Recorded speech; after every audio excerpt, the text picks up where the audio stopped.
सबैलाई नमस्कार। आजको डेमोक्रेसी डायलग श्रृङ्खलामा जुम तथा फेसबुक लाइभमा जोडिनुभएका सबै साथीहरूलाई धन्यवाद। यो कार्यक्रम डेमोक्रेसी रिसोर्स सेन्टर नेपाल र मार्टिन चौतारीको संयुक्त आयोजनामा हरेक अङ्ग्रेजी महिनाको तेस्रो मङ्गलबार यसै समयमा सञ्चालन गर्ने गरिएको छ। यस कार्यक्रमको उद्देश्य चाहिँ नेपालको समसामयिक राजनीति, सङ्घीयता र लोकतन्त्रका विविध पक्षहरूमा बहस तथा छलफल गर्नु रहेको छ। आजको छलफलको विषयको शीर्षक हामीले नेपालको स्वास्थ्य सेवा व्यवस्था र व्यथिति भन्ने राखेका छौँ। नेपालमा आम नागरिकको प्रत्यक्ष जीवनसँग सरोकार राख्ने धेरैजसो सार्वजनिक संस्थाहरू एकपछि अर्को कमजोर हुँदै अथवा धराशायी हुँदै गइरहेको हामीले देखिरहेका छौँ। अनि सार्वजनिक संस्था बलियो बनाउने प्रयासमा हरेक सरकारहरू लगभग असफल जस्तै देखिएका छन्। यसै सन्दर्भमा नेपालको स्वास्थ्य सेवा क्षेत्र पनि यसबाट अछुतो छैन। अनि स्वास्थ्य सेवा क्षेत्रको व्यथिति त झन् अझ यो कोभिड-19 महामारीको समयमा अझ प्रष्ट रूपमा देखियो। पछिल्लो समयमा हामीले पत्र पत्रिकामा पनि पढिरहेका छौँ। एउटा सबभन्दा पछिल्लो दृष्टान्त भनेको धरानको बिपी कोइराला स्वास्थ्य विज्ञान प्रतिष्ठान का चाहिँ व्यथितिहरू, यसका बारेमा चाहिँ सार्वजनिक समाचारहरू आइरहेका छन् र यसैमा चाहिँ आन्दोलन पनि भइरहेको छ र यस प्रतिष्ठानलाई बचाउनु पर्ने आवाज पनि नागरिक तहबाट विभिन्न तबकाबाट उठिरहेको छ र नागरिक समूहका विभिन्न तबकाबाट आन्दोलन पनि भइरहेको हामीले न्युजमा पढिरहेछौँ। अब राज्यले नागरिकको स्वास्थ्य सेवाको गुणस्तर सुधार्नुको साटो किन भइरहेका संरचना पनि अब भत्काइरहेको छ, अथवा किन हरेक पटक सरकार परिवर्तन हुँदाखेरि अब स्वार्थ बाजिने व्यक्तिहरू अथवा निजी र नाफामूलक क्षेत्रमा प्रभाव जमाएका व्यक्तिहरू चाहिँ सार्वजनिक संस्थान हाँक्ने जिम्मेवारीमा पुग्छन् र सार्वजनिक संस्थानहरू बलियो बनाउनुको साटो झन् धराशायी बनाउने प्रयास चलिरहन्छ अथवा भइरहन्छ भनेर भन्ने प्रश्न चाहिँ हाम्रो सामु छ। आजको यस प्रस्तुतिमा चाहिँ हामीसँग दुईजना वक्ताहरू हुनुहुन्छ। नेपालको स्वास्थ्य सेवाको व्यथिति र समस्याबारे चाहिँ नजिकबाट निहालिरहनु भएका चिकित्सा क्षेत्र सुधारमा पनि प्रत्यक्ष जोडिनु भएका अभियन्ता डाक्टर जीवन छेत्री हुनुहुन्छ हामीसँग, र लामो समयदेखि राजनीतिमा सक्रिय नेत्री अञ्जना बिसङ्खे हामीसँग हुनुहुन्छ।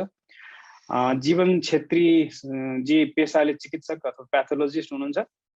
उहाँ नेपालको चिकित्सा क्षेत्रमा सीमित नभएर नेपालको शिक्षा स्वास्थ्य क्षेत्रमा देखिएका विकृति विरुद्ध लगातार आवाज पनि उठाइरहनु भएको छ र उहाँले लेख तथा स्तम्भ मार्फत पनि कलम लगातार चलाइरहनु भएको छ र उहाँ चाहिँ गोविन्द केसीले नेतृत्व गरिरहनु भएको स्वास्थ्य तथा चिकित्सा क्षेत्र सुधार तथा सुशासनको आन्दोलनमा पनि संलग्न हुनुहुन्छ।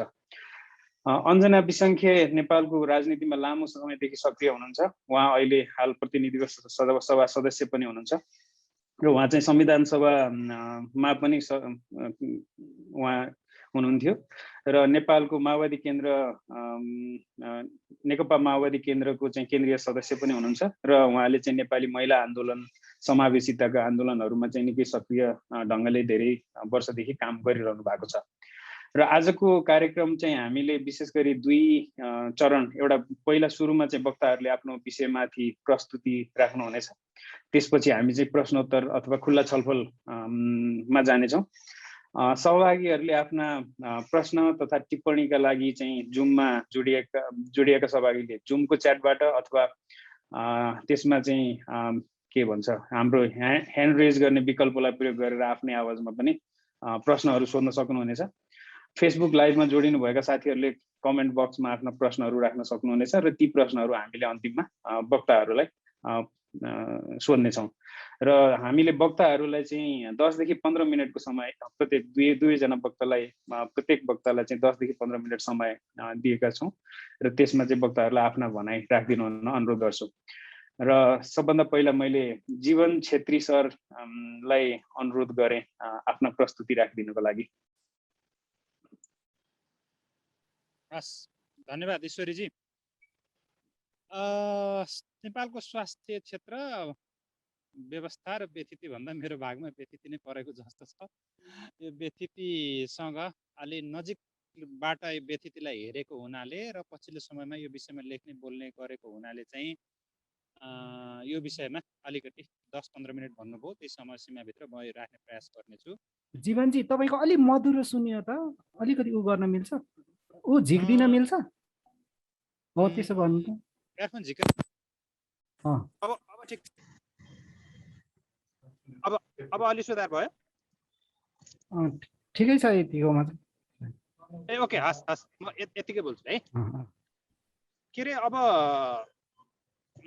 नेपालको अहिलेको स्वास्थ्य व्यवस्थालाई हेर्ने हो भने अहिले हाम्रो जुन प्रणाली स्थापित भएको छ त्यसको अलिकति जरो खोतल्दै जाने अथवा कहाँबाट कुन अवस्थाबाट हामी यहाँ आयौँ भनेर हेर्ने हो भने चाहिँ मेरो विचारमा 2046 साल चाहिँ राम्रो प्रस्थान बिन्दु बन्न सक्छ होइन। त्यसभन्दा 46 साल यता हामीले के राम्रो गर्यौँ के नराम्रो गर्यौँ, हामीले बनाएको कुराले पद्धतिले कुनले काम गर्यो कुनले गरेन भन्ने कुरा चाहिँ धेरै महत्त्वपूर्ण छ जस्तो लाग्छ होइन। तर यहाँ चाहिँ मैले अलिकति सेल्फ प्लेजरिजम गर्ने रिस्क सहित मेरो पछिल्लोचोटि यो मार्टिन चौतारीकै पुस्तकमा प्रकाशित यो स्वास्थ्य क्षेत्रमा नागरिक समाज आँखा उपचारले मारेको फड्को भन्ने शीर्षक लेखको सुरुमा मैले उद्धृत गरेको थिएँ हाम्रो नेपालको अहिलेको स्वास्थ्य अवस्था बारे। त्यसलाई म अलिकति यहाँ एकचोटि थोरै 2-3 लाइनमा त्यसलाई रिट्रेट गरेर सुरु गर्न चाहन्छु। त्यसले गर्दाखेरि चाहिँ हाम्रो अहिलेको स्वास्थ्य अवस्था कस्तो हो भन्ने कुरा त्यसले अलिकति हामीलाई जानकारी दिन्छ र त्यस पछाडि हामी व्यथितिको पार्टमा लाग्छौँ होइन। त्यसमा मैले उद्धृत गरे अनुसार हाम्रो के थियो भने 2007 सालमा प्रजातन्त्र आउने बेलामा चाहिँ नेपालको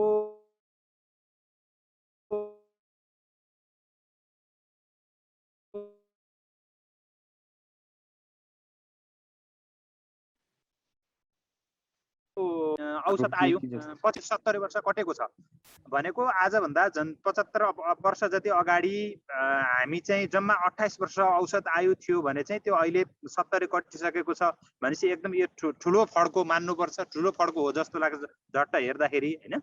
तर त्यसको त्यो एउटा चाहिँ सब कन्टेक्स्ट के पनि छ भने त्यो 28 वर्ष हुनुको मुख्य थियो 1000 जना शिशु जन्मे भने 255 जना चाहिँ 1 वर्षभित्रै मर्थे। त्यसले गर्दाखेरि चाहिँ औसत आयु एकदमै कम थियो होइन।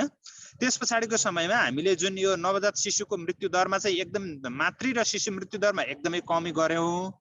अनि त्यसबाहेक स्वास्थ्यमा अरू सुधार पनि हुँदै गयो, तर मुख्य चाहिँ त्यो कारणले चाहिँ हाम्रो के अरे यो औसत आयु चाहिँ त्यस पछाडि बढ्दै आएको छ होइन।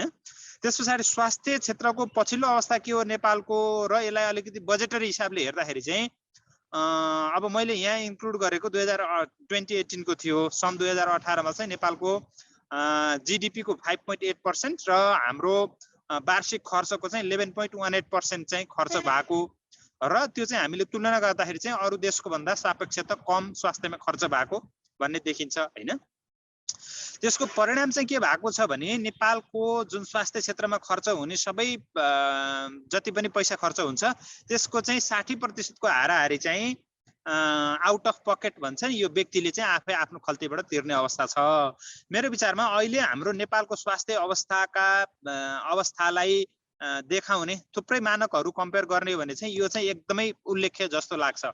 किनभने 100 रुपियाँ खर्च हुँदाखेरि चाहिँ त्यो 60 रुपियाँ चाहिँ हामीले आफै खर्च गर्नुपर्ने, त्यसमा चाहिँ इन्सुरेन्स लगायत अरू कुनै पनि अथवा सरकारले गर्ने खर्च र इन्सुरेन्सले गर्ने खर्च चाहिँ जम्मा 40% मा मात्रै सीमित हुनु भनेको चाहिँ एकदम ठुलो चुनौती र खास गरी ठुलो संख्यामा चाहिँ नेपालीहरू विपन्न भएको अवस्थामा चाहिँ त्यो एउटा चुनौती हो जस्तो लाग्छ, एउटा इन्डिकेटर मलाई त्यो लाग्छ हैन। अनि त्यसबाहेक अर्को महत्त्वपूर्ण आँकडा भनेको चाहिँ नेपालमा स्वास्थ्य क्षेत्रको कुरा गर्दाखेरि चाहिँ यो सरकारी र निजीको अनुपात हामीले हेर्यो भने त्यो बारम्बार चर्चामा पनि आउने गर्छ। 1990 भनेको 46 सालमा हाम्रो चाहिँ यो राजनीतिक परिवर्तन हुने बेला चाहिँ नेपालमा जम्मा 16 वटा निजी अस्पताल रहेछन् हैन। त्यसको संख्या चाहिँ 2014 मा एउटा आँकडा अनुसार 301 पुगेको थियो, अहिले चाहिँ 400 हाराहारी अथवा त्यो भन्दा पनि कटेको हुनुपर्छ। अनि यो सरकारी र निजीको बेडको रेसियो हेर्ने हो भने चाहिँ 2/3 बेडहरू निजीमा छन् र 60% अथवा त्यो भन्दा बढी डाक्टरहरू चाहिँ निजी अस्पतालहरुमा छन् हैन। त्यसले गर्दाखेरि चाहिँ हाम्रो अहिलेको स्वास्थ्य सेवाको चाहिँ आधा भन्दा ठुलो हिस्सा केले धानिरहेछ भन्दा प्रष्टसँग निजी क्षेत्रले धानिरहेछ हैन। अब सामान्यतः मान्छेको चाहिँ क्रय शक्ति अथवा के अरे पर्चेजिङ पावर अलि राम्रो हुने ठाउँमा हो भने चाहिँ यो त्यति धेरै अनौठो अथवा त्यति धेरै नराम्रो कुरा नहुनु पनि सक्थ्यो। तर नेपालको जस्तो ठाउँमा चाहिँ एक त सामान्य समयमा पनि त्यति ठुलो हिस्सा चाहिँ स्वास्थ्यको निजी क्षेत्रले ओगट्नु भनेको एकदम ठुलो चुनौतीपूर्ण हो, खास गरी यो कम आय हुनेहरूको लागि। त्यसमा पनि खास गरी यो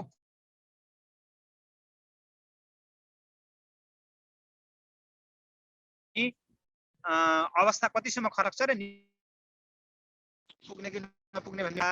र दोस्रो कुरा भनेको चाहिँ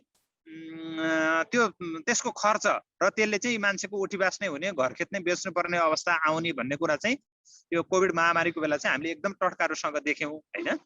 त्यसो हुनाले चाहिँ त्यो हाम्रो स्वास्थ्य सेवाको व्यथितिको बाटो यो भयो। अनि यति गर्दा गर्दै मेरो 5-7 मिनट टाइम चाहिँ गएको जस्तो लाग्छ। अब मेरो बाँकी आधा पार्ट भनौँ, अरू 5-7 मिनट चाहिँ म हाम्रो मेडिकल एजुकेसनसँग म एकदम नजिकसँग जोडिएको र हाम्रो स्वास्थ्य सेवा भन्दा बित्तिकै त्यो स्वास्थ्य सेवा कसले दिने त भन्दाखेरि चाहिँ स्वास्थ्यको जनशक्तिले दिने हो। डाक्टरदेखि नर्सदेखि लिएर बाँकी सबै यो विभिन्न स्वास्थ्य सेवाको विभिन्न शिक्षाको जनशक्तिले दिने हो। र त्यसलाई उत्पादन गर्ने केले भन्दा चाहिँ यो हाम्रो मेडिकल शिक्षाको हाम्रो कलेजहरू, मेडिकल कलेजहरू र विभिन्न यो संस्थाहरूले उत्पादन गर्ने हो। अनि त्यसो हुँदा यो क्षेत्रमा भएको विकृति बारेमा, यता भएको व्यथितिको बारेमा कुरा नगरिकन चाहिँ हाम्रो स्वास्थ्य क्षेत्रको विकृतिको बारेमा चाहिँ हामीले पर्याप्त कुरा बुझ्न सक्दैनौँ। किनभने दुई हिसाबले, एउटा चाहिँ त्यसको गुणस्तर भनेको म्यान पावरको गुणस्तर जस्तो छ, हामीले स्वास्थ्य सेवा दिने त्यही अनुसारकै गुणस्तर हुन्छ। हाम्रो अस्पताल चाहिँ एकदम ठुलो भव्य भवन, गगनचुम्बी भवन बनायो, अब वर्ल्ड क्लास इन्फ्रास्ट्रक्चर छ भने पनि हाम्रो जनशक्तिले चाहिँ राम्रो गुणस्तर प्रदान गर्न सकेन भने त्यसले काम गर्दैन हैन। अनि दोस्रो भनेको चाहिँ हाम्रो स्वास्थ्य सेवाको मूल्य पनि त्यो जनशक्ति पढ्दाखेरि कति खर्चिलो छ त्यो पढाइ भन्ने कुरामा भर पर्छ हैन। अनि त्यसो हुनाले चाहिँ यो अब मेडिकल एजुकेसनतिरको कुरा गर्दाखेरि चाहिँ मेरो विचारमा हाम्रो देशको राजनीति चाहिँ अझ प्रत्यक्षसँग जोडिन्छ र यो हाम्रो राजनीतिक दलहरू, राजनीतिक दलका नेताहरू चाहिँ यसमा अझ प्रत्यक्षसँग चाहिँ यो मेडिकल एजुकेसनतिरको व्यथितिमा चाहिँ धेरै तानिनुहुन्छ है। अब मेडिकल एजुकेसनमा भइराखेको के हो भने 2047 साल पछाडि भनौँ लामो समयसम्म चाहिँ नेपाली काङ्ग्रेसको नेतृत्वमा सरकार बन्यो र नेपालको सत्ता राजनीति उसको वरिपरि घुम्यो हैन।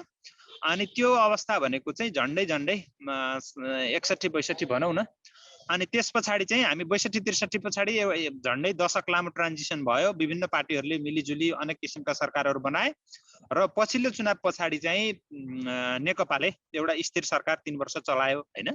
त्यसो हुँदा यो राजनीतिक पार्टी, राजनीतिक पात्रहरूले चाहिँ यो विषयमा के गरे यो क्षेत्रमा भन्नेले पनि यो क्षेत्रको व्यथिति कसरी आयो र यो व्यथितिसँग कसरी लड्ने भन्ने कुरा पनि त्यसैमा ठोक्किने हुनाले चाहिँ मैले यो पोलिटिकल स्टेक होल्डरहरूलाई चाहिँ अलिक धेरै महत्त्व दिएर तान्न खोजेको हैन। त्यसमा अब मेडिकल शिक्षामा भद्रगोल छ भन्ने कुरा चाहिँ नेपालमा यो लगभग स्थापित छ। पछिल्लो 1 दशकभरि चाहिँ हाम्रो मेन स्ट्रिम डिस्कोर्सको, हाम्रो राष्ट्रिय संवादको एउटा प्रमुख हिस्सा बनेर यो आएको छ हैन। अनि तर त्यसको सतहभित्र गएर चाहिँ सबै कुरा बुझ्न र त्यो त्यसको लागि ठ्याक्कै दोषी को, दोषीलाई एकाउन्टेबल कसरी बनाउने र अबको बाटो के भन्नेमा चाहिँ हामी त्यति धेरै प्रश्न नभइसकेको हुनाले पनि यसमा यो हामीले बाटो कसरी बिरायौँ भन्ने कुरा एकदम इम्पोर्टेन्ट जस्तो लाग्छ हैन। बाटो बिराउन सुरु कहिले भयो भने चाहिँ हाम्रो 47 साल पछाडि त्यसको 2-3 वर्षमा चाहिँ नेपालमा पहिलोचोटि प्राइभेट मेडिकल कलेज आयो। त्यो चाहिँ कसबाट आयो भने नेपालमा सरकारी मेडिकल कलेज चलाएको एक्सपर्टिज भएको टियुबाट आएन कि केयुबाट आयो र त्यो चाहिँ एकदम प्रत्यक्ष त त्यतिखेर गिरिजा प्रसाद कोइराला प्रधानमन्त्री हुनुहुन्थ्यो। यो प्रधानमन्त्रीको तहबाट हस्तक्षेप गरेर ल चलाउने भनेपछि चलाउने, अब बाँकी त्यो अनुगमन, गुणस्तर, पूर्वाधार भन्ने कुरा चाहिँ खासै अनुगमन गर्न नसक्ने बेलामा केयुबाट त्यो आउन सुरु भयो हैन। अनि त्यस पछाडि त्यसले चाहिँ अनि त्यसो गरेर सुरुमा 4-5वटा प्राइभेट मेडिकल कलेजहरू आए, केयुले आफूले चाहिँ त्यसको नियमन गर्न नसक्ने बेलामै। अनि पछि गएर चाहिँ नेपालको यो राजनीतिको भ्रष्टीकरण हुँदै जाँदाखेरि चाहिँ नेपालको मेडिकल एजुकेसन चाहिँ अरू थुप्रै क्षेत्रमा जस्तै यो जनशक्ति उत्पादन गर्ने भन्दा पनि यो पार्टीहरूले चाहिँ यो राज्यका अङ्गहरू दोहन गर्ने र पार्टीहरू धनी हुने प्रक्रियातिर चाहिँ त्यो मिल्दै गयो। र त्यसमा सुरुको चरणमा चाहिँ काङ्ग्रेस चाहिँ धेरै सफल भयो, किनभने पहिला लामो समय ऊ सत्तामा भयो र ऊ पछाडि चाहिँ क्रमशः सत्तामा आउने एमाले, माओवादी जस्ता दलहरूले चाहिँ समग्र विगतको 25-26 वर्ष हेर्ने हो र खास गरी पछिल्लो 1 दशकको अनुभव हेर्ने हो भने चाहिँ अब त्यो पहिला भइसकेका विकृति हटाउने भन्दा पनि त्यो दोहनमा आफ्नो भाग खोज्ने अनि त्यस पछाडि त्यसको लागि चाहिँ खास गरी नियामक निकायहरूलाई धराशायी पार्ने र त्यसको भरमा खासै गुणस्तर चाहिँ ल्याउन नसके पनि मेडिकल कलेजहरू मात्रै थप्ने, नर्सिङ कलेजहरू मात्रै थप्ने। अनि अब यहाँहरूले पछिल्लोचोटि सेतो पार्टीमा मेरो आर्टिकल थियो, हेर्न भ्याउनु भयो कि भ्याउनु भएन। नेपालमा अहिले चाहिँ झन्डै 1 लाखको हाराहारी नर्स लाइसेन्स लिएर उत्पादन भएका छन्, तर हामीले जागिर चाहिँ 20-25 हजारको हाराहारीमा मात्रै दिन सकेका छौँ। बाँकी सबै चाहिँ कसको स्वार्थमा बनेका छन् भने चाहिँ यो नर्सिङ कलेजहरूको। त्यो कलेजहरू भनेको के भने यो पार्टीहरूको आशीर्वाद लिने, कार्यकर्ता व्यवस्थापन गर्ने जस्तो, अनि त्यो लाइसेन्स किनबेच गर्ने, त्यसरी आइराखेको छ होइन। अनि त्यसले गर्दाखेरि चाहिँ अब यो के भयो भने चाहिँ यो मेडिकल शिक्षा भनेको चाहिँ मेडिकल म्यान पावर उत्पादन गर्ने भन्दा पनि जो सत्तामा हुन्छ, जसको पार्टीको प्रधानमन्त्री हुन्छ, शिक्षा स्वास्थ्य मन्त्री हुन्छ, उनीहरूको चाहिँ दोहन गर्ने एउटा माध्यम जस्तो बन्यो होइन। अब त्योसँग चाहिँ अब हाम्रो डाक्टर केसीको मुभमेन्ट चाहिँ कसरी जोडियो भने चाहिँ अब छोटकरीमा, अब 1-2 मिनट मात्रै बाँकी होला, त्यसमा चाहिँ 67 सालमा त्रिवी शिक्षण अस्पतालमा चाहिँ एउटा आन्दोलन भयो। त्यो आन्दोलन चाहिँ त्यो प्रवेश परीक्षामा घुस लेनदेन भएपछि, त्यसको बाँडफाँड नमिलेपछि पहिलोचोटि त्यो काण्ड सार्वजनिक भएर चाहिँ नेपालको मेडिकल शिक्षामा कति भ्रष्टाचार छ भन्ने कुरा त्यहाँबाट सार्वजनिक भयो। त्यसको कन्टेक्स्टमा चाहिँ 2069 सालमा त्यतिखेर दोषी पाइएको पदाधिकारी जसले चाहिँ आफै एकअर्कालाई आरोप लगाएका हुन् घुस यसले धेरै लियो भनेर, उनीहरूलाई चाहिँ दोहोऱ्याएर चाहिँ यो हाम्रो टियु अन्तर्गतको आइओएममा दोहोरो पदाधिकारी फेरि अर्को कार्यकाललाई बनाउन खोजेपछि चाहिँ डाक्टर केसीले चाहिँ त्यो सुरु गर्नु भएको हो। उहाँको त्यतिखेर चाहिँ आइओएमको डिन नियुक्तिको वरिष्ठताको आधारमा हुनुपर्छ भनेर त्यहाँबाट सुरु भएको थियो। तर पछि गएर चाहिँ यो व्यथिति सम्हालिएला कि नसम्हालिएला भन्नेमा पनि अब यो कन्क्लुड गर्ने बेलामा चाहिँ अलिकति इन्क्लुड गर्नु पर्दाखेरि चाहिँ व्यथिति भयो, हामी बर्बादै मात्रै भइरहेका छौँ, यो बिचमा केही भएको छैन भन्ने मेसेज पनि नजाओस् भनेर चाहिँ त्यो आन्दोलनले के गर्यो भने डाक्टर केसी एक्लैले गर्नुभन्दा पनि राज्यलाई केसम्म गर्न बाध्य बनायो भने 2072 सालमा चाहिँ पहिलोचोटि नेपालमा यो चिकित्सा शिक्षाको चाहिँ व्यापक अध्ययन गरेर यसलाई कसरी अगाडि जाने भनेर चाहिँ केदार भक्त माथेमा नेतृत्वको एउटा उच्च स्तरीय कार्यदलले चाहिँ एउटा प्रतिवेदन दियो, सुझाव प्रतिवेदन दियो। त्यसको आधारमा चाहिँ 2075 मा आएर चाहिँ एउटा चिकित्सा शिक्षा आयोग बन्यो, ऐन जारी भयो र त्यसले गर्दाखेरि जुन चिकित्सा शिक्षा आयोग बन्यो त्यसले नेपालमा यो चिकित्सा शिक्षाको गुणस्तर कायम राख्न चाहिँ योभन्दा अगाडि पहिला कहिले कसैले नगरेको गरिकन चाहिँ केही कदमहरू चालेको कुरा चाहिँ पछिल्लोचोटि समाचारहरूमा पनि आए, यहाँहरूले याद पनि गर्नु भएको होला। खास गरी चाहिँ ओलीजी जाने बेलामा चाहिँ एउटा मेडिकल कलेज र के अरे एउटा मेडिकल कलेजको सम्बन्धन र बाँकी यो नर्सिङ कलेजहरू चाहिँ आफ्नो अस्पताल नभइकन चाहिँ कार्यक्रम चलाउन नपाउने भन्ने जुन प्रावधान थियो, त्यसले चाहिँ जुन पार्टीहरूको स्वार्थमा अवरोध भएको कारणले चाहिँ चिकित्सा शिक्षा आयोगलाई नै अन्डरमाइन गर्ने, पदाधिकारीलाई नै हटाउने गरी चाहिँ त्यतिखेरको सरकारले प्रयास गर्दाखेरि पनि त्यो आयोगको एउटा बलियो कानुन र बलियो संरचना बनेका कारणले त्यति धेरै भद्रगोल हुन नपाएको भन्ने कुरासम्म चाहिँ मैले ल्याएर अहिलेलाई मैले यहीँ टुङ्ग्याउँ होला, किनभने मेरो समय सकिएको हो कि जस्तो लाग्यो। बाँकी कुरा चाहिँ यसमा छुटेको चाहिँ ईश्वरीजी म यस पछाडि क्वेसन एन्सरको बेलामा चाहिँ म त्यसलाई जोड्ने छु। अहिले म यति गरेँ है त, थ्याङ्क यू। अब मैले अहिले जीवनजीको कुरा पनि ज्यादा सुन्न पाइनँ। म समितिको बैठकबाट भर्खर आउँदैछु, हाम्रो यो कोभिडको 19 को उपसमितिमा पनि छु म अहिले, र हामी त्यहाँ स्टेक होल्डरहरूसँग यसो छलफल गर्दै थियौँ। अहिलेको मूलत यो स्वास्थ्य सम्बन्धी चाहिँ मैले जीवनजीको कुरा सुनिसकेपछि मैले त्यसलाई कतिपय विषयहरू प्राविधिक विषयहरू होलान्, तर मूलत ती उहाँले उठाउनु भएका विषयसँग मेरो त्यति ठुलो विमति पनि छैन, समर्थनै छ भन्ने जानकारी गराउन चाहन्छु। अर्को कुरा, यो नीति निर्माणको विषयमा चाहिँ उहाँले भनेको कुरालाई नदोहोऱ्याइकन पछिल्लो चरणमा बहुदल प्राप्त पछि भनौँ न सीमित बहुदलीय व्यवस्था पछि आएका सरकारहरूले गरेको चाहिँ निजीकरण र उदारीकरण, जुन खालको एउटा उदार अर्थनीति अन्तर्गत चाहिँ निजीकरणको प्रक्रियामा सिङ्गो नेपाललाई लगियो र त्यसभित्रको चाहिँ नि प्राइभेटाइजेसनको प्रक्रियामा चाहिँ मेडिकल इन्स्टिट्युसनहरू र यो सिङ्गो स्वास्थ्य नीति पनि त्योबाट अछुतो रहन सकेन। मैले चाहिँ त्यो जानकारी गराउन चाहन्छु। यो मेडिकल सेक्टर मात्रै होइन कि सिङ्गो देशको चाहिँ अर्थनीति नै चाहिँ उदारीकरण र निजीकरणमा चाहिँ टर्न भइसकेपछिको यो अवस्था चाहिँ नेपालको स्वास्थ्य क्षेत्रमा पनि देखा पर्यो। त्यो कुरा चाहिँ गिरिजाप्रसाद कोइरालाको पालापछि लगातार यो प्रक्रिया अगाडि बढ्यो भन्ने कुरा भनिसक्नु भएको छ जीवनजीले। अब यसमा चाहिँ मेरो कुरा यहाँसम्म छ कि अहिलेको यो स्वास्थ्य नीतिसँग सम्बन्धित छलफल गर्दाखेरि हामी नेपाल चाहिँ विश्वको ग्लोबल हेल्थ पोलिसीबाट चाहिँ हामी अछुतो छैनौँ। सिङ्गो चाहिँ नि विश्वको चाहिँ स्वास्थ्य नीति कसरी चलिराखेको छ र WHO देखि लिएर त्यहाँका चाहिँ नि अन्तर्राष्ट्रिय चाहिँ नि स्वास्थ्य सङ्गठनहरू र स्वास्थ्य चाहिँ इन्स्टिट्युसनहरू कुन नीति अन्तर्गत चलिरहेका छन् भन्दाखेरि यो 90 को दशकपछि हामी देख्छौँ कि वेलफेयर सिस्टममा चलिराखेका लोक कल्याणकारी राज्यभित्र रहेका र समाजवादलाई पछ्याएका कतिपय स्वास्थ्य नीतिमा समाजवादलाई पछ्याएका मुलुकहरू पनि अहिले चाहिँ क्रमशः चाहिँ के त भन्दाखेरि निजीकरण र उदारीकरण एक खालको चाहिँ स्वास्थ्यमा चाहिँ व्यथितिको नीति चाहिँ अख्तियार गरिराखेका छन्।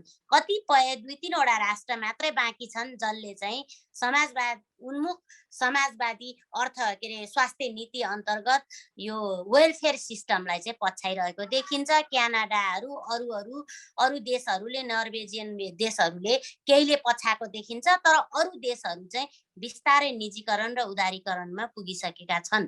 त्यसैले गर्दाखेरि चाहिँ यो अहिले नेपालको पोलिसीमा पनि यो निजीकरण यो विभिन्न म त के भन्छु भने स्वास्थ्य नीति एउटा चाहिँ चिकित्सा विधि मात्रै होइन, डक्टर ओरिएन्टेड मात्रै होइन। यो स्वास्थ्य नीति भनेको चाहिँ सिङ्गो चाहिँ स्वास्थ्य नीतिभित्र जनस्वास्थ्य पर्छ, यहाँभित्रका चाहिँ स्वास्थ्य नीतिभित्रका चाहिँ हरेक स्टेक होल्डरहरू पर्छन् यहाँ। जस्तो कि अहिले चाहिँ हाम्रो परिभाषा के छ भने मेडिकलाइजेसन छ, क्लिनिकल सेक्टरमा मात्रै हामी बहस गरिरहेका छौँ, जसले सिङ्गो मानव जातिको स्वास्थ्यलाई चाहिँ यो क्लिनिकल स्वास्थ्य भनौँ उपचारात्मक स्वास्थ्य र यो डक्टरी स्वास्थ्य विधि यो युरोपियन विधि अथवा चाहिँ नि पश्चिमा विधिले मात्रै हामी चाहिँ नेपालको सिङ्गो स्वास्थ्य के अरे समस्या हल गर्छौँ भनेर सोच्यौँ भने हामी फेल खान्छौँ। अहिले चाहिँ हाम्रो के छ भने एकातिर त स्वास्थ्य नीतिमा भइराखेको अहिले भएका चाहिँ क्लिनिकल स्वास्थ्यलाई पनि माफिया मुक्त गर्नु पर्यो, भ्रष्टाचार मुक्त गर्नु पर्यो भन्ने कुरा छँदै नै छ आफ्नो ठाउँमा।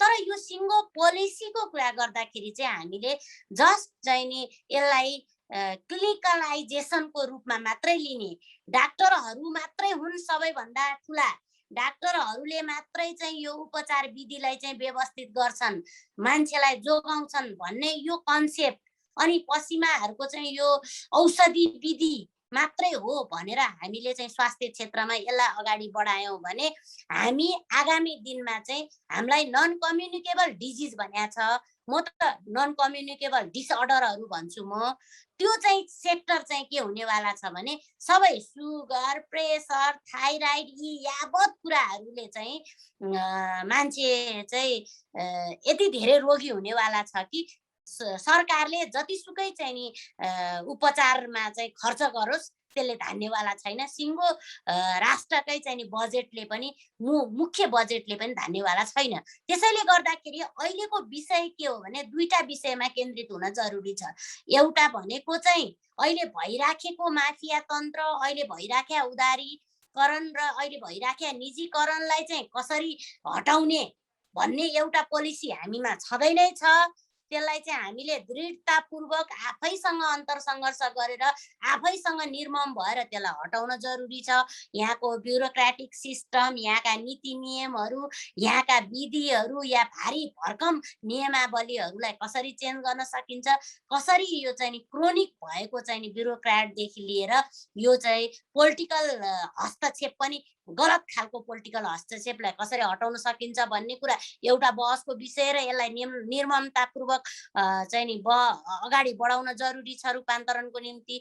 तर मेरो कुरा त अर्को कुरा पनि के छ भने यदि हामी नेपालको र सिङ्गो मानव जातिको स्वास्थ्यलाई चाहिँ व्यवस्थित गर्ने हो भने हामीले जनस्वास्थ्य नीतिलाई सबभन्दा अगाडि राख्नु पर्दछ। त्यो भनेको के हो त भन्दा prevention is better than care भन्ने कुरासँग चाहिँ कसरी रोग लाग्छ, किन मान्छे रोगी हुन्छ र के कारणले गर्दाखेरि चाहिँ नि रोगहरू चाहिँ बढिराखेका छन् भन्ने विषयमै हामीलाई चाहिँ सबभन्दा बढी सचेत हुन जरुरी छ र रोग लाग्न नदिनको निमित्त गर्ने उपायहरू नै बताउन जरुरी छ। हामीले यहाँ के हो त भन्दा हाम्रा विधिहरू जस्तो नेपालमा चाहिँ अहिले छलफल बहसको विषय बनेको छ कि एउटा बौद्धिक जगतमा एकाडेमिक लेभलहरूमा चाहिँ मिसेल फुको जस्ता मान्छेहरूले कसरी पुँजीवादले मान्छेलाई चाहिँ एउटा चाहिँ अननेचुरल बनाइराखेको छ, कसरी चाहिँ सिङ्गो समुदाय चाहिँ अहिले चाहिँ औषधि केन्द्रित भइराखेको छ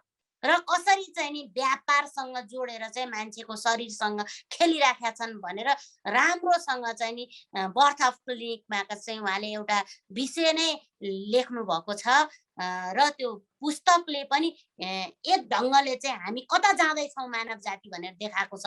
अब यसलाई चाहिँ मैले भन्दाखेरि के हो त भन्दा यो कुरासँग अरू विषयहरूसँग सबैलाई बुझ्दाखेरि चाहिँ नेपालमा स्वास्थ्य स्थितिमा चाहिँ जनताको स्वास्थ्यलाई हेर्ने हो भने चाहिँ इथ्नो मेडिसिन भनेको मानव जातिले समुदायले प्राकृतिक प्रदत्त कतिपय चाहिँ नि जडीबुटीदेखि लिएर खानपिनदेखि लिएर हाम्रा चाहिँ पुराना विधिहरूलाई पनि यो स्वास्थ्य विधिसँग चाहिँ जोडिएन भने चाहिँ स्वास्थ्य अवस्था चाहिँ नाजुक देखिन्छ।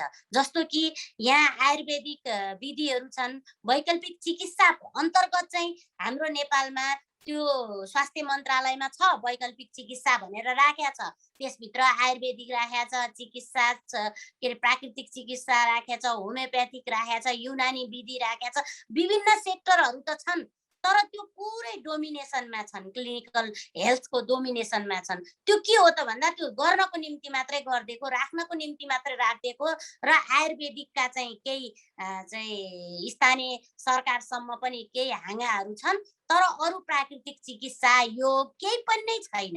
अब हामीले के गर्न जरुरी छ भने नेपालको परम्परागत चिकित्सा विधिदेखि लिएर अनि यहाँका वैकल्पिक विधिहरूलाई चाहिँ अहिलेको स्वास्थ्य चाहिँ नि सरकारले स्वास्थ्य मन्त्रालयले ती विधिहरूलाई सँगसँगै चाहिँ 3 तहको सरकारमा लैजान जरुरी छ। प्रिभेन्सनको पाटोलाई चाहिँ सबभन्दा बढी चाहिँ ख्याल गर्न जरुरी छ। त्यो प्रिभेन्सनको पाटोमा ख्याल गर्दाखेरि मैले के देख्छु भने जस्तो प्राकृतिक चिकित्सा विधिमा चाहिँ तपाईले 10 लाख एउटा स्थानीय सरकारलाई चाहिँ 10-20 लाख रुपियाँ मात्रै छुट्याइदियो भने त्यहाँ मान्छेहरू निरोगी हुने प्रक्रिया अगाडि बढ्छ। त्यहाँ चाहिँ प्राकृतिक रूपमै चाहिँ कसरी चाहिँ सुगर प्रेसरहरूलाई कसरी घटाउने, कसरी चाहिँ नि कोलेस्ट्रोलहरूलाई घटाउने, कसरी चाहिँ नि स्वस्थ रहने भनेर उहाँहरूले के भन्छन् त भन्दा शरीरको सर्भिसिङ गर्ने शुद्ध भन्छन्। अनि यो विधिलाई चाहिँ सामान्य हो तर त्यो विधिलाई कहिल्यै पनि चाहिँ सरकारको नीति अन्तर्गत चाहिँ तल फलो गरिएन। कारण के त भन्दा एउटा एक्सरे चाहिँ ल्याउनु पर्यो भने करोडौंमा एउटा एक्सरे ल्याउँदाखेरि लाखौंमा भ्रष्टाचार हुन्छ, त्यहाँ पैसा खान पाइन्छ। त्यो के अरे प्राकृतिक चिकित्साको एउटा दुईटा चाहिँ सामग्री राखेर त्यहाँ व्यवस्थित गर्दाखेरि 10-20 लाख लिँदाखेरि त त्यहाँ त तलदेखि माथिसम्म प्रक्रिया भ्रष्टाचारको प्रक्रियादेखि लिएर कमिसनको प्रक्रिया त त्यो खतमै भएर जान्छ। भनेको के हो त भन्दा त्यसलाई चाहिँ सुधार्ने र मानव जातिलाई चाहिँ त्यो के अरे स्वस्थ हुने विधि प्रक्रियामै उहाँहरूको चाहिँ समस्या देखिन्छ। र अर्को कुरा के पनि देखिन्छ भने हामी चाहिँ कस्तो भने मेडिकलाइजेसनको प्रोसेसमा के छौँ भने हामी चिकित्सक अहिले त झन् गोविन्द केसीको एउटा आन्दोलनले राम्रो गरेको छ। त्यो के राम्रो गरेको छ त भन्दा यहाँभित्रको भ्रष्टाचार, यहाँभित्रको निजीकरणको प्रक्रियालाई चाहिँ डाक्टरहरूको एउटा संरक्षण गरिराखेको छ, अभिभावकत्व दिइराखेको छ डाक्टरहरूलाई। तर अर्को ल्याप्सेस कहाँ देख्छु भने सम्पूर्ण चीज भनेकै डाक्टर हुन् भन्ने कुरा चाहिँ जो देखाउन खोजिएको छ त्यसले चाहिँ कतै न कतै हामीलाई चाहिँ फेरि फल्समा पार्छ। किनकि नेपालमा होस् अथवा विश्वमा होस् डक्टरले मात्रै गर्ने होइन, त्यहाँभित्रको हरेक हाँगाहरू छन्। त्यहाँभित्र नर्सिङ सेक्टर छ, त्यहाँभित्र चाहिँ नि अरू सेक्टरहरू छन्, तिनका चाहिँ नि कति चाहिँ डोमिनेसनमा परिराखेका छन्। त्यहाँ त्यो हरेक सेक्टरमा कसरी काम गर्ने र हरेक सेक्टरले चाहिँ कसरी अधिकार दिलाउने भन्ने सवालमा चाहिँ हाम्रो ध्यान कम गएको छ। किनभने डाक्टर गोविन्द केसी त आफै चिकित्सक हुनुभयो, त्यसकारणले आफ्नो निम्ति आफ्नो कुरा राम्रोसँग उठाउन सक्नुभयो, तर अरू सेक्टरमा चाहिँ ती कुराहरू उठाउन सकिएको छैन। जसले गर्दाखेरि चाहिँ हाम्रो हेल्थ सिस्टममा चाहिँ त्यो पार्ट सिङ्गै चाहिँ नि 75% पार्ट चाहिँ छुटिराखेको छ। र अर्को कुरा के पनि आइराखेको छ भने अहिले चाहिँ नर्सिङहरू पनि अब लाखौँको सङ्ख्यामा बेरोजगार छन्, डक्टरहरूको त्यस्तै स्थिति छ भन्ने बिस्तारै हुँदैछन् भन्ने छ नि। अहिले 20 वर्षदेखि स्वास्थ्य मन्त्रालयले दरबन्दी, डक्टरको दरबन्दी, नर्सको दरबन्दी, अरू सेक्टरका चाहिँ नि प्यारामेडिक्सदेखि लिएर अरू सेक्टरका चाहिँ स्वास्थ्य कर्मीहरूको दरबन्दी निकालेका छैन र त्यो फुलफिल गरेका छैन। आज मात्रै पनि स्वास्थ्य मन्त्रालयका चाहिँ नि प्रतिनिधिले के भन्नुभयो भने हामीलाई 20-25 हजार नर्सहरू अहिले तत्काल चाहिने छ, तत्काल सरकारलाई चाहिन्छ, तर त्यो गर्न सकेका छैन। भनेपछि के हो भने हाम्रो फेरि सिङ्गो चाहिँ नि नीतिगत रूपमा भन्दाखेरि हाम्रो सिङ्गो सरकार फेरि कोसँग डोमिनेट छ त भन्दा सरकारको ब्युरोक्रेटिक संरचना चाहिँ फेरि कहाँबाट डोमिनेट छ भने प्रशासन यन्त्रबाट डोमिनेट छ। प्राविधिक सेक्टरमा लागेकाहरू जति पनि छन्, प्राविधिक सेक्टरबाट आएका कर्मचारीहरू छन्, तिनीहरू चाहिँ प्रशासनिक कर्मचारीबाट डोमिनेट छन्। के उनीहरूले जुन नीति बनाउँछन् त्यो नीतिगत हस्तक्षेप चाहिँ के हो त भन्दा प्राविधिकहरूले चाहिँ हस्तक्षेप गर्न सकेका छैन। त्यो डक्टर होस्, त्यो नर्स होस्, अरू प्राविधिक सेक्टरमा काम गर्नेहरूको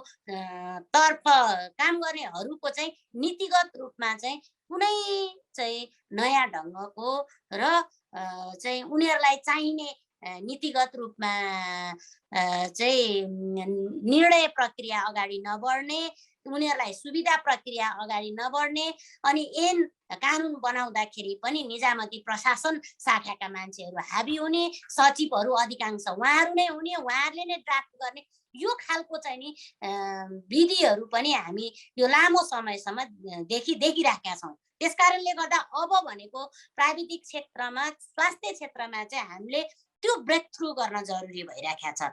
अब नीति निर्माणको प्रोसेसमा चाहिँ प्राविधिक मान्छेहरूको र एउटा चाहिँ विशेषज्ञहरूको भूमिकालाई चाहिँ कसरी अगाडि बढाउन सकिन्छ र नीति निर्माणको प्रोसेसमा उहाँहरूलाई कसरी हाबी बनाउन सकिन्छ भन्ने कुरा दोस्रो कुरा भइराखेको छ। त्यसैले गर्दाखेरि यहाँ आज हामीले स्वास्थ्य नीतिको कुरा गर्दाखेरि एउटा चाहिँ स्वस्थ हुनु भनेको शिक्षा प्राप्त गर्नु हो, स्वस्थ हुनु भनेको बेरोजगार नहुनु हो, स्वस्थ हुनु भनेको चाहिँ नि खानपिन चाहिँ जनताले चाहिँ सुरक्षित खानपिन र चाहिँ नि भनौँ न आफ्नो जीवन शैलीमा पानीदेखि लिएर हरेक चिजमा चाहिँ सरसफाइदेखि लिएर यी सबै कुरा चाहिँ प्राप्त गर्ने आधारभूत आवश्यकता प्राप्त गर्न सकिसकेपछि मात्रै अनि त्यो मान्छे चाहिँ स्वस्थ हुने प्रक्रियामा जान्छ।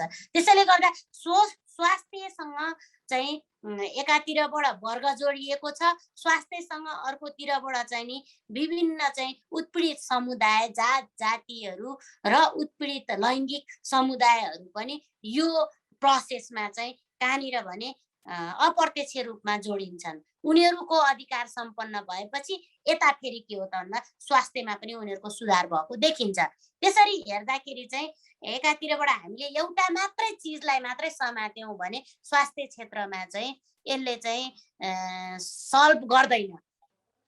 त्यसैले गर्दाखेरि यसका हरेक आयामहरू, एउटा त अन्तर्राष्ट्रिय नीतिसँग सम्बन्धित आयामहरू छन्, एउटा नेपालको स्वास्थ्य नीति अहिलेसम्म भइरहेको स्टेरियोटाइप छ जो ब्रेक थ्रु भएको छैन, त्यसलाई कसरी ब्रेक थ्रु गर्ने भन्ने प्रोसेस छ। अर्कोतिर भनेको चाहिँ फेरि सिङ्गो चाहिँ नि मेडिकल सेक्टर भनेको सिङ्गो स्वास्थ्य क्षेत्र चाहिँ क्लिनिकल सेक्टरतिर चाहिँ हाबी भइरहेको छ र त्यसले चाहिँ के हो त नाफा घाटा व्यापारसँग चाहिँ नि स्वास्थ्यलाई जोडिराखेको छ। हो त्यसबाट कसरी मुक्त हुने भन्ने कुरा पनि चाहिँ प्रमुख छ। त्यसमा उदाहरण क्युबा किन जोडिन्छ भने जहिले पनि हजुर हेलो हामीले सुनिरहेछौँ, बोल्नु न हजुर हजुर। ए हजुर मेरो समय सकिएको हो र? छैन बोल्नुहोस् न, बोल्नुहोस् हजुर। ए हजुर अब अर्को कुरा चाहिँ मैले एउटा उदाहरण के दिएँ भने क्युबालाई मैले किन उदाहरण लिन खोजिरहेका छु भने जस्तो उहाँहरूको स्वास्थ्यमा चाहिँ त्यति धेरै राम्रो प्रभाव किन पर्यो, त्यति सानो देश, जबकि अफ्रिकन देशहरू भन्दा पनि उनीहरू कमजोर थिए, तर यो 10-20 वर्षको बिचमा उनीहरू चाहिँ अमेरिकालाई सहयोग गर्न सक्ने, अरू देशलाई सहयोग गर्न सक्ने हेल्थ सिस्टम कसरी बनाए भन्दाखेरि त्यहाँनिर चाहिँ क्लिनिकल हेल्थलाई मात्रै जोड दिएको छैन, त्यहाँनिर डक्टरलाई मात्रै सुपेरियर बनाएको छैन, त्यहाँनिर लसुनको उपलब्धिता पनि त्यहाँ चाहिँ नि एउटा स्वास्थ्य चौकीमा लसुनले के फाइदा गर्छ भन्ने सुद्धा उनीहरूले लेखेका छन्। त्यो भनेको के हो त भन्दा हाम्रो चाहिँ प्रिभेन्सनको पाटोमा र चाहिँ इथ्नो मेडिसिनको परम्परागत क्लासिकल मेडिकल के अरे यो औषधि विज्ञानको पाटोलाई पनि उनीहरूले समातेका छन्, विज्ञानको पाटोलाई पनि समातेका छन्, प्राकृतिक पाटोलाई पनि उनीहरूले समातेको देखिन्छ। र एउटा डक्टर भनेको चाहिँ एकदम सुपेरियर हो भन्ने उनीहरूले कहिले पनि देखाएको देखिँदैन। त्यहाँनिर हामी प्रत्यक्ष अलिकति हामीले बुझ्दाखेरि पनि त्यहाँका मान्छेहरूसँग अन्तर्क्रिया गर्दाखेरि पनि एउटा डाक्टर के खेतमा काम गरिरहेर अनि फर्केर आएर चाहिँ उसले आफ्नो चाहिँ नि गाउँलेलाई चाहिँ चेक गर्न चाहिँ स्टेथोस्कोपले लिएर हिँड्या हुन्छ। तर हामी चाहिँ आजकल हामीले डाक्टर भनिसकेपछि इभन हाम्रा पनि परिवारका डाक्टरहरू छन्, तर डाक्टर भनिसकेपछि अलि बढी माथिल्लो दर्जा दिउँ हामी नदिउँ भन्ने होइन, तर त्यो खालको चाहिँ सुपेरियर टाइपले बनाउन खोज्यौँ भने पनि हाम्रो स्वास्थ्यमा चाहिँ फेरि अर्को चाहिँ के हुन्छ त भन्दा एउटा डाक्टर बनाउन करोड खर्च गर्नुपर्ने, करोड फेरि प्राप्त गर्नलाई चाहिँ उसले अर्को करोड कमाउनु पर्ने, अनि त्यो अर्को करोड कमाउन खोज्दाखेरि चाहिँ स्वास्थ्य नीति चाहिँ अघोषित रूपमा नै के हुन्छ त भन्दा अर्कोतिर कहाँ जान्छ त भन्दा व्यापारीकरणतिर जान्छ।